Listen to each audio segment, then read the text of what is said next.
নমস্কাৰ বন্ধুসকল, সিংহ আৰু নিগনিৰ কাহিনী কিমান সুন্দৰকৈ উপস্থাপন কৰিলে চাওঁ আহক।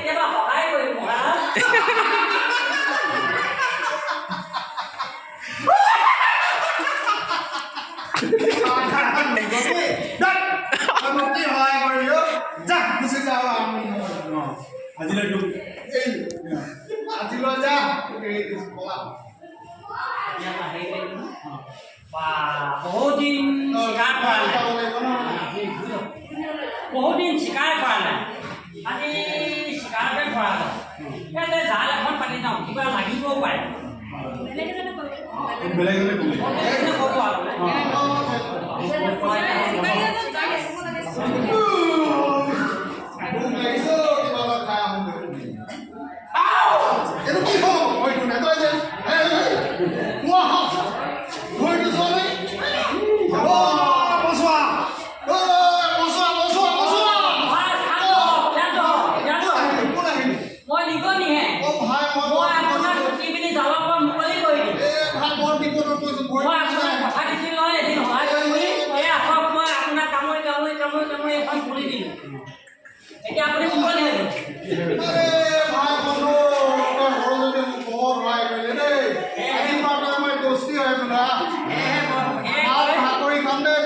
আজিহে গম পালো